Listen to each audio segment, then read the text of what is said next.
oui. Brut de bouche. La sagesse en bouteille. Richard, bonjour. Salut, écoute Tu ça. sais que Charlie s'en va.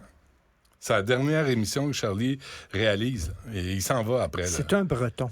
Non, mais il nous quitte, il nous rejette comme des vieilles bobettes. Il fait bien en Christie. Il s'en va à l'aventure. Il s'encroute pas, il s'enracine pas. certain. Il est pas comme nous autres, notre génération, on avait peur, là. On avait une job, Lui, il dit, regarde, il va en avoir d'autres jobs, je m'en fous. Où est-ce que tu aurais pu aller, toi? Moi, j'aurais pu aller au Rolling Stone à Paris.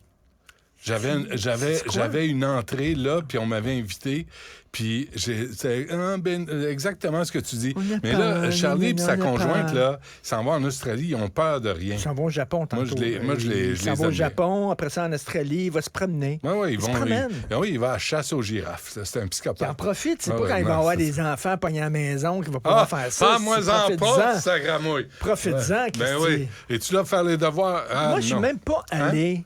Mon plus grand regret de ma vie, je suis pas allé à Berlin en 89 quand le mur est tombé. Qu'est-ce qu'on fait? On aurait dû être là. Oui. On aurait dû être là. Surtout que moi, Berlin, Munich... Voyons donc. Moi, je m'étais promis d'aller là à mes 50 ans. Berlin, Munich, là, je voulais aller voir...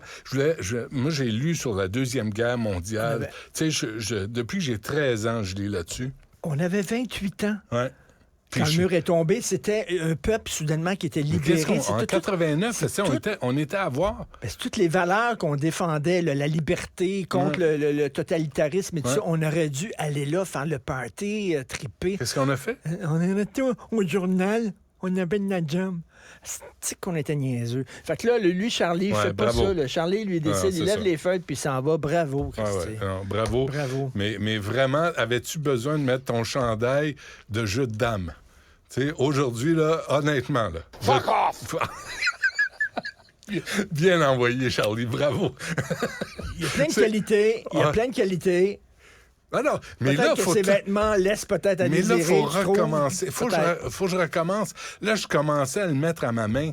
Là, tu sais, je l'insulte, puis il m'envoie un fuck-off de Roy, Logan Roy dans Succession. Je me dis, là, on fait de la radio. Là, il se passe quelque chose. Mais ça va être à recommencer. Au moins, il n'a plus les cheveux teints. Il est putain. Il est putain. Oh, c'est pas ça. Une propriétaire de garderie de l'Assomption, elle est accusée, trouvée coupable de voies de fait sur 4 enfants de moins de 4 ans. Elle a battu des enfants de moins de 4 ans. Et son avocate dit qu'elle devrait avoir une absolution. Et elle dit, ma cliente, elle est éduquée puis elle est travaillante. Mais elle aime crisser des volets à des petits pits qui peuvent pas se défendre. Qui n'a pas commis, des fois, un geste? Non, mais c'est incroyable. Attends, alors, toi, je sais. Qui n'a pas battu un enfant de 4 ans et moins? Moi. Ben, moi aussi. Bon, ben, tu sais... Moi non plus, c'est-à-dire, pas moi aussi. Moi non plus. Moi non plus. Mais donc, je t'aime. Et toi, je sais que t'aimes pas les avocats qui défendent des bandits, des criminels, des crapules, mais... Moi, je me suis dit... tu ne comprends pas le concept, pourtant, qu'un enfant de 4 ans comprendrait, que tout le monde a droit à une défense pleine et entière. Non. Pas tout le monde a le droit à une défense pleine et entière. Tout le monde. Hitler aurait été vivant, il aurait eu droit à un avocat. D'ailleurs, Göring a eu droit à un avocat. Oui, je le sais. Je sais tout ça. Je comprends tout ça. Je comprends que tu as droit à une défense pleine et entière. Je comprends tout ça. Mais parfois, non. Mais être avocat, moi, je dirais oui, il a le droit à une défense pleine et entière, mais pas de moi. Pas de moi. Ah non, moi, ça c'est la première affaire. Deuxièmement, moi, j'ai déjà pogné un avocat qui était commentateur dans les médias. Et il représente... Là, il vient, je l'invite, il était invité. Recherchiste l'invite en entrevue pour commenter sur Gilles Vaillancourt. OK? Et là, je le laisse parler, puis je dis... Puis là, il est tout en nuances, il est tout en... Tu sais, là, je dis, est-ce que les gens qui nous écoutent savent que vous représentez la sœur de Gilles Vaillancourt? C'est l'ancien maire de Laval. Ouais. Oh, là, il n'a pas aimé ça. Il n'a pas aimé ça. Là, je dis, ça s'arrête là. C'est pas vrai que vous allez venir donner une version de la justice alors que vous êtes en conflit d'intérêts. Fuck off. Ça, il y a un problème. Non, attends. Là, je sors, on va à la pause, je sors, téléphone sonne, il est en train de donner de la merde à la recherchiste. Je pogne le téléphone. ça s'est arrêté vite en esti, je te garantis. Hey, Okay, tu vas pas venir en arrière puis commencer à prétendre que toi, tu donnes une version objective de la justice c'est un problème. quand tu as la Toi, tu vision qui refuses tremble. d'interviewer des avocats Non, mais faites-le. criminalistes. Ben, sais-tu quoi? Donne-moi ta liste de clients. Donne-moi ta liste de clients, puis on va voir. Parce que il y a des gens où c'est pas... Tu sais, je comprends moi, je comprends ça, là, une défense pleine et entière. Est-ce que tu comprends que Guy Turcotte a droit à un avocat? Ben oui, évidemment. Bon. Tu sais, pour qu'il n'y ait pas de dérapage, que tout soit fait selon les normes, parfait. Mais commencer à aller chercher des absolutions à quelqu'un qui a commis un crime, qui avoue avoir commis un crime, puis on essaie de réduire sa peine, je comprends pas ça. Je comprends pas comment tu peux dormir la nuit en sachant qu'un type qui a, par exemple, violé ou tué, lui, tu t'es arrangé pour qu'il sorte de prison le plus tôt possible. Je me fais l'avocat du diable pour les fins de la discussion. Tu es l'avocat du diable. Je suis le diable. Tu es le diable. Ça, c'est vrai. Écoute bien ça. Il y a des avocats criminalistes qui cherche le trou dans la loi, la faille pour soudainement libérer quelqu'un qui savent, eux autres, que c'est un bandit puis une crapule. Ouais. Eux autres vont te dire, oui, c'est vrai que j'ai fait ça, mais j'ai aidé le système de justice parce que j'ai montré au système de justice qu'il y avait une faille, qu'il y avait un trou, c'est pas vrai. Et le système de justice va réparer ce trou-là. Donc, j'ai participé à améliorer le système de justice. Tu crois ça, toi? Je pense que Tu crois ça, toi? Vraiment, tu crois ça? Oui, tu vois, personne n'avait vu le trou. T'es dans l'actualité à tous les jours. On voit défiler des gens là, qui ont agressé leur propre fille et qui sont condamnés dans la communauté 2 ans moins un jour en pantoufles devant la télé. Le système de justice est mal fait. S'il a réussi à faire libérer ou à faire condamner par une sentence bonbon, c'est qu'il a participé à pointer du doigt une faiblesse dans notre système de justice, cet avocat-là, puis j'espère qu'il va être amélioré. Un avocat criminaliste, là, pour vérifier si tout est fait selon la loi, selon les normes, c'est parfait.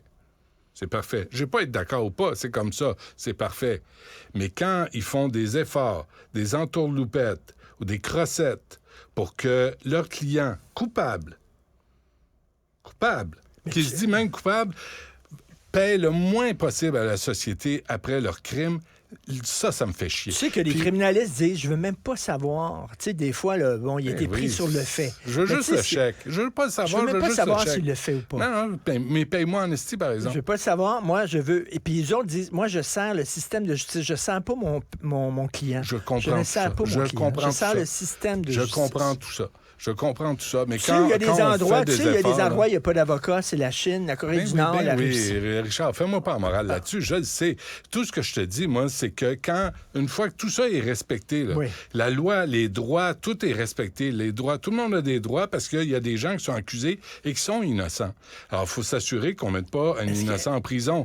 Mais quand la personne avoue sa culpabilité, avoue son crime, puis on s'arrange pour avoir une sentence la plus légère possible. Mettons l'avocat Kardashian qui est mort, le père du clan Kardashian, qui était avocat d'O.J.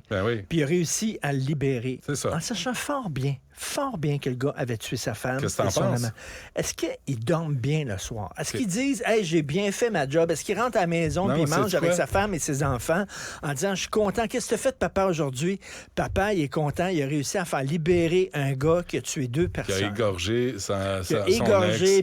Puis est-ce que ça dort bien, ces gens-là? Ils dorment pas bien, mais ils font des enfants fuckés. Mais ils font de l'argent. Oh oui, c'est ça. Mais c'est ça, ils font de l'argent. Mais moi, j'ai le droit de dire, parfait, là, on peut les entendre partout. Moi, si tu me montres pas ta liste de clients, non, ça passe pas. C'est pas vrai que tu vas venir nous dire c'est quoi la justice. Là-dessus, les procureurs de la Couronne auraient avantage. Et là, je pense qu'ils l'ont fait depuis 3-4 ans. Ils ont un porte-parole. Et il est à temps qu'il y ait un porte-parole pour venir dans les médias pour dire voici pourquoi telle cause ou tel juge... Imagine-toi l'avocat de Göring, qui était un des tops du nazi. Bon, il était au procès. Comment il s'appelait, celui qui t'avait arrêté en pleine entrevue, là? Tu avais fait ça au frontières pendant Jacques je sais pas là. Vergès. Ouais. Lui, C'était un autre neuro, lui, ça. il avait défendu Carlos, qui avait fait sauter des avions avec plein de personnes innocentes à bord. Il les avait défendus. Et ce gars-là, je suis allé dans sa maison chez lui, super riche, là. Super riche. Et le gars, tu te demandes tout le temps, j'aurais aimé ça lui poser la question, mais bon, il m'a crissé dehors de chez eux. Mais est-ce que vous dormez bien le soir en sachant que vous avez défendu des gens comme ça? Mais il me répondrait, j'ai servi le système de justice. Non, mais qu'est-ce qu'il a fait? Il t'a crissé dehors. Mais lui, il veut être entendu. Lui, il veut que son client c'est bizarre, tous les gens que entendu. vous avez défendus au cours de votre carrière, c'est tous des gens qui détestaient les Juifs. Est-ce que vous avez un problème avec les Juifs, Maître Vergès? Il me sacré dehors. C'est tout. Mais tu vois comment lui, il tient à la justice puis que tout le monde a un droit de parole? Oui. Puis lui, par exemple, il ne veut pas être brassé puis il ne veut pas être confronté. C'est ça. On se laisse bonne fin de semaine. Puis on se reparle lundi. Qu'est-ce que tu fais ce week-end? Je vais me faire bronzer le derrière du dos. Est-ce que tu t'es mis au golf? Non, pas en tout. Non, non, jamais. J'ai pas la patience. T'as pas la patience. J'ai pas la patience au golf. Sûrement pas le talent. Toi, non? Là-dessus, on se ressemble beaucoup, toi et moi. Là, on est impatient à l'os. Je veux pas... Des jeux où tu t'exiges la patience de moi, là, faut que ça vaille la peine. Moi, je suis prête à sortir. On sort, mettons, on va voir un spectacle, ma blonde et moi. Moi, je suis prête à sortir. OK, j'ai les clés, tout ça. Mais là, elle traîne. Oui, mais tu sais pourquoi, hein? Ben oui, elle se fait belle, non. Blablabla. Non, tu vas mourir avant. Fait qu'on n'a pas de temps à perdre. Elle traîne. Puis là, je dis, je sais. Je vais mourir, là. Je peux pas passer mon temps à vous attendre. Je vais crever. Vous autres, vous vivez plus longtemps. C'est correct, là. Profitez-en. Mais moi, je vais crever. Fait que Charlie, profite-en bien. Ouais, Charlie. Profite de ta jeunesse et squeeze la vie jusqu'à la dernière goutte. Bravo. C'est comme une annonce de 100 cas, hein? Bon jusqu'à la dernière goutte. Merci, Richard. Allez. À lundi. Écoutez Richard Martineau avec Sophie Durocher.